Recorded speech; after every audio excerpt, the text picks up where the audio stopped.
Hey there, everyone. My name is Mary, and I have a story I'd love to share with all of you. Currently, I live with my father-in-law. Once upon a time, I was married to the love of my life, Jerry. We envisioned a fairy tale life together, full of love and happiness. Yet, life has a way of throwing curveballs, and mine came in the form of unexpected twists and turns. Our marriage, which we believed would be an everlasting bond of love, ended up being anything but that. I was left to deal with a deep betrayal, not just from Jerry, whom I had given my heart to, but also from my mother-in-law. Today, I want to open up about my journey through the highs and lows, the love we shared, the heartbreak that followed, and the strength I discovered within myself. Our story began beautifully as we embarked on our married life together, settling down in my own house. Having my own space has always been significant to me, symbolizing my independence and achievements. My journey to Canada was driven by my ambitions to study and secure a promising career.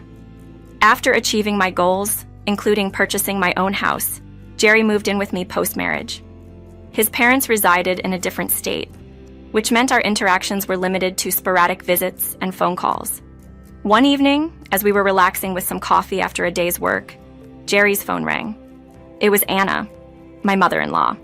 I suggested Jerry put the call on speaker so I could join the conversation. "Hello, son. Can you come over?"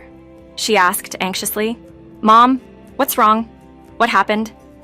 Jerry inquired, concern lacing his voice. Anna then shared that Scott, my father-in-law, hadn't been well and had recently lost consciousness, necessitating emergency surgery. Shocked, we wondered why she hadn't informed us sooner. Anna's voice, filled with distress, pleaded for our help, admitting she couldn't manage this crisis alone. This marked the beginning of a tumultuous period in our lives, revealing the true nature of our relationships and the resilience of the human spirit. Join me as I unravel the details of my personal saga, encompassing moments of joy, betrayal, and the eventual reclaiming of my strength. My father-in-law, Scott, was someone I deeply admired and held in high regard. When we heard about his condition, we were filled with concern and immediately decided to go see them. "Don't worry, Mom. We'll be there tomorrow. Just hang in there and let us know if there's anything else you need," we reassured her over the phone. After ending the call, we swiftly booked our travel arrangements and began packing. Jerry was noticeably distressed. "Everything's going to be okay, Jerry.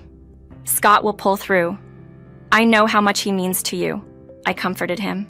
Concerned about the financial aspect of the surgery, Jerry lamented the lack of savings on his part. "Don't stress over the finances. I've got some savings set aside," I assured him, trying to alleviate his worries.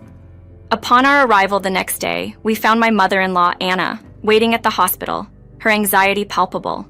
She embraced Jerry and broke down in tears. We tried to soothe her, promising that things would turn out fine. After discussing with the doctor, we learned that the surgery was necessary. Anna, worried about the cost, asked if we had enough to cover it. "We'll manage the expenses, Anna. Don't worry," we assured her. The surgery proceeded as planned the following day and was successful, although Scott still faced a long road to full recovery. The doctor advised that he would need careful attention in the coming months.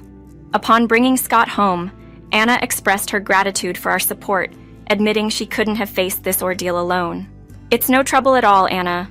Just call us anytime you need help. We're planning to head back tomorrow, but keep us updated," we responded.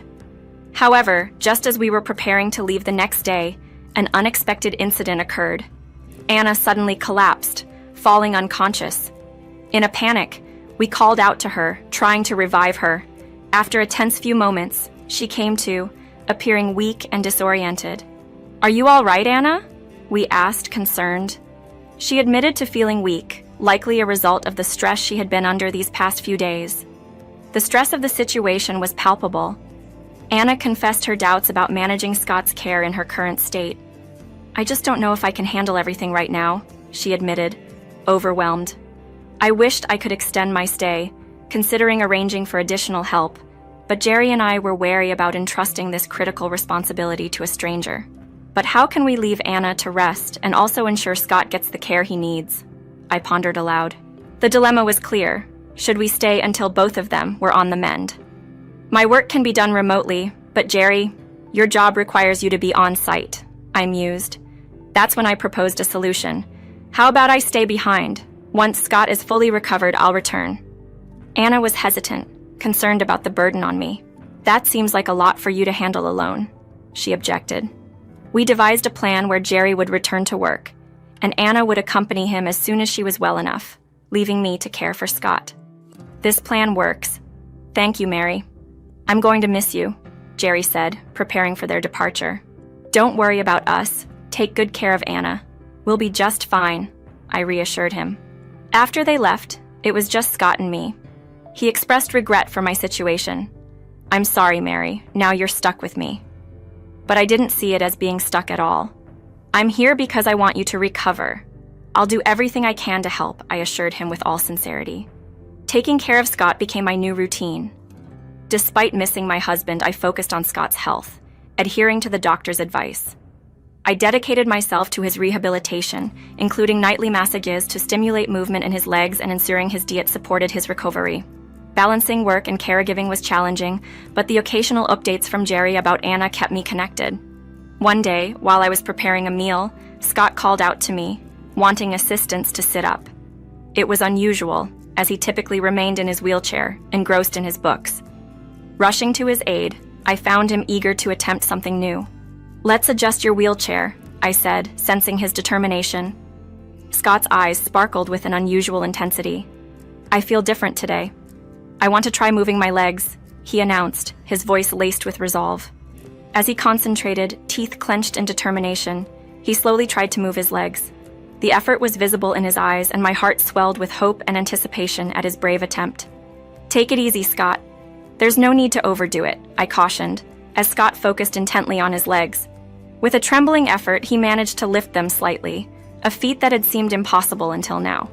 My heart swelled with hope and admiration. Look at you, Scott. Your legs are moving. Despite the struggle, Scott's determination didn't wane. He pushed himself, trying to stand.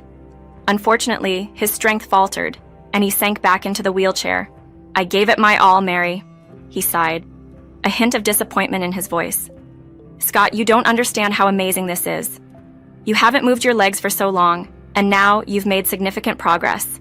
It's a monumental step forward. We're in this together, and your efforts are making me incredibly proud, I reassured him, trying to uplift his spirits. A gentle smile touched his lips. Thank you, Mary. Your support is everything to me. We'll keep at it. I have faith that one day I'll be able to stand on my own. As time passed, Scott and I dedicated ourselves to his rehabilitation, fully aware of the hurdles ahead, yet unwavering in our commitment. Scott, remember the first time you moved your legs? Look how far you've come. You're gaining strength every day, I remarked, acknowledging his perseverance.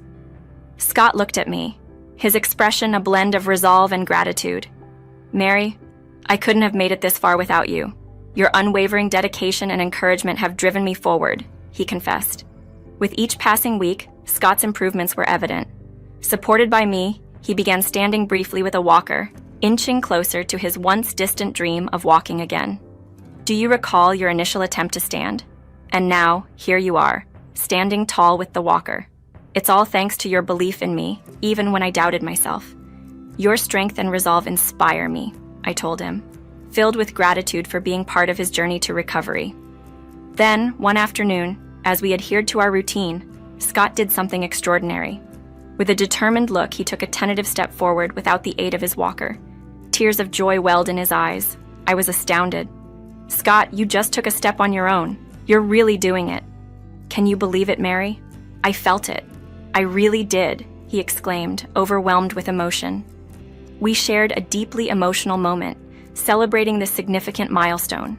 Over time and with relentless effort, Scott began taking a few steps unassisted. Scott, you're walking by yourself. This is what we've been working towards, I exclaimed, my voice filled with joy. Without you, Mary, none of this would have been possible. You've been my guardian angel, he said, gratitude resonating in his voice. As Scott continued to improve, navigating his way around more confidently, it was clear that together, we had overcome what once seemed an insurmountable challenge. Our bond grew stronger through the challenges we faced together. My support and Scott's willpower were testaments to the incredible impact that love and assistance can have. Together, we navigated the hurdles of his recovery, step by step. As Scott regained his strength, it became time for me to return to my own life. I planned a special surprise for Jerry, looking forward to reuniting with him without his prior knowledge. Scott, it's been an extraordinary journey. I'm amazed by your progress. I have some news to share, I started, feeling a mix of excitement and sadness. I'm heading home. Jerry has no idea I'm coming, and I want to surprise him. That's wonderful, Mary. You've been here through thick and thin. Now, it's time for you to be with your husband and find happiness again, Scott responded warmly. I expressed my gratitude and assured him of my lasting affection and the memories we'd created.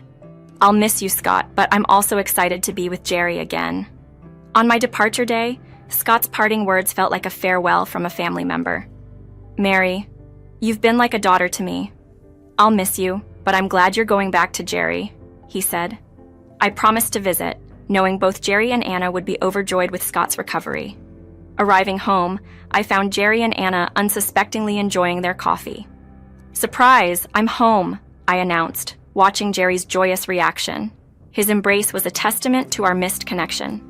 Mary, this is the best surprise. I've missed you so much, he exclaimed. Anna's reaction to my news about Scott was equally heartfelt. Mary, you're truly an angel. Thank you for everything, she said, relieved and grateful for Scott's well-being.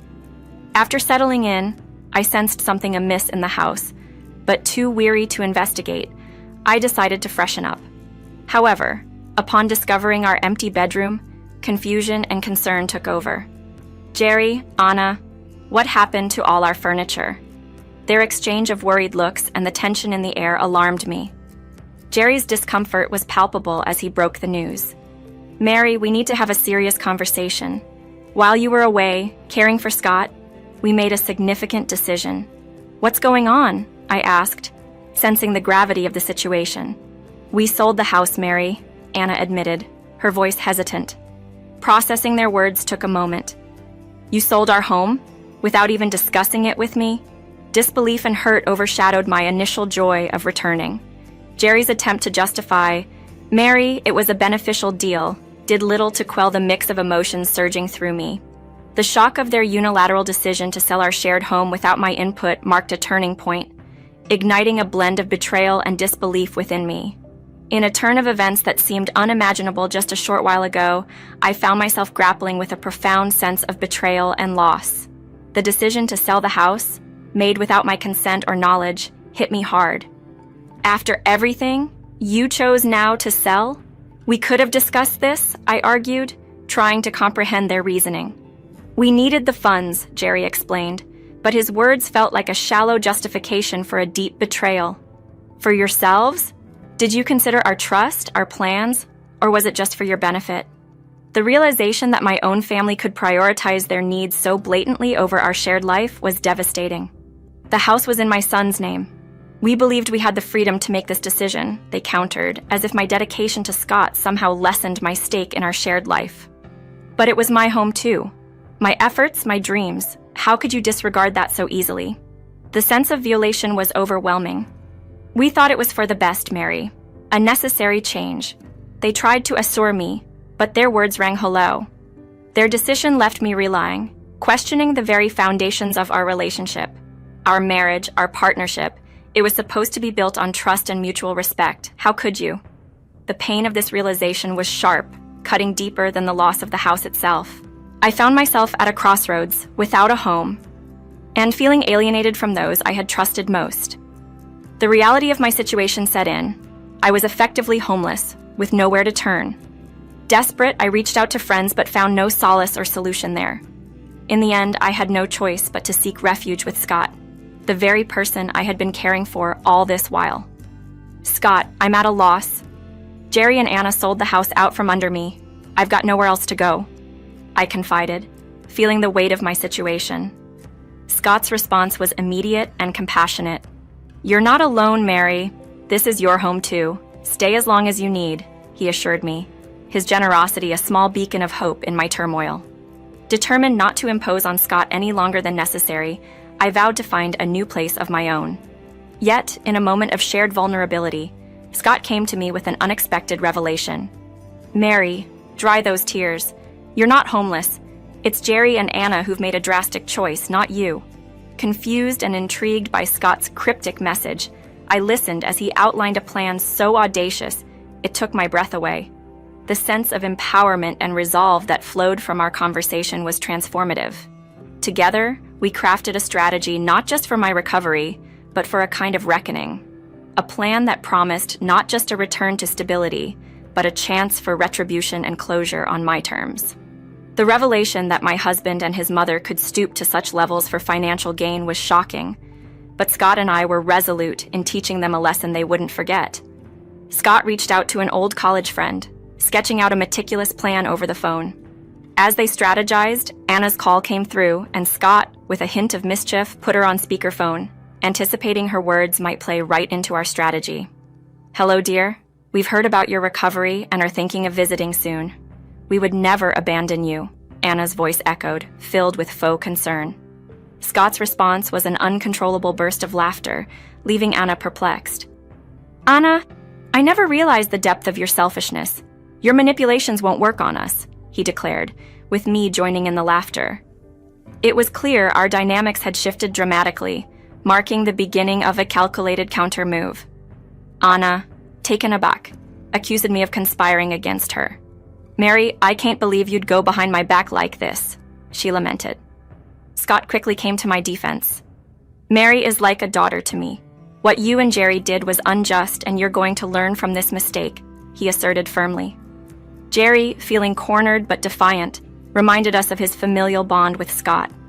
"Remember, Dad, I'm your son, but we still have Mary's house. We could buy it back," he proposed, mistaking the situation for a simple misunderstanding that could be rectified with a purchase. Determined to reclaim what he believed was lost, Jerry reached out to the new owner of my house, only to be informed he was speaking to a representative.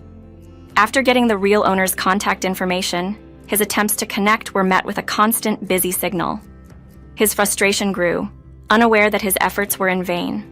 We should feel sorry for him, I thought, knowing well that his attempts to reach the owner would be futile. Scott, seeing his son's stubbornness, advised, "Maybe it's time to stop trying, son." But Jerry was not ready to give up. "I'm not done yet," he insisted, determined to restore what he believed could fix the rift between us. Little did he know, the plan Scott and I had set in motion was designed not just to teach a lesson about respect and trust, but to reveal the consequences of their actions in a way they never anticipated. "Jerry, you might want to listen to Scott on this one," I said, watching the realization dawn on him. "Why? Do you know the owner?" he asked, confused. Scott's next words were a revelation. "Actually, I am the owner," he declared. Jerry and Anna were in disbelief. "That's impossible. You can't do this to us," they protested. But Scott had been steps ahead all along. "I knew about your plan to sell Mary's house while she was here, helping me. And Anna, I knew you weren't really sick. You just didn't want to deal with me. I overheard your conversations in the hospital. How could you be so careless with the feelings of your wife and your father?" Scott chided them. He explained further. "As soon as I found out about the sale, I had one of my employees purchase the house. Now, you can't buy it back, not for twice the price." "Why, Anna, Jerry, I thought we were family. Greed gets you nowhere. I hoped better values were instilled in you," Scott lamented, expressing his disappointment and the harsh lesson they had learned about greed and family. Apologies started to pour in from Jerry. "I'm sorry, Mary, it was my mistake. Please forgive us," he pleaded, trying to mend fences. But the damage was done. "He's not a child, Anna. He shattered my trust and our vows. I can't forgive that." I stood firm, knowing some betrayals were too deep to overlook. Jerry begged for a second chance, but I sought Scott's wisdom.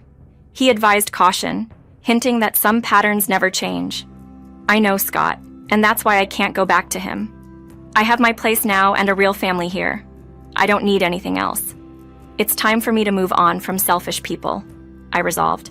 Jerry and Anna, faced with the reality of their actions, understood further arguments were futile. They had aimed to leave me with nothing, and now, ironically, found themselves in a precarious situation. With the call ended, I looked towards the future, ready to embark on a new chapter of my life, surrounded by genuine care and far removed from selfishness.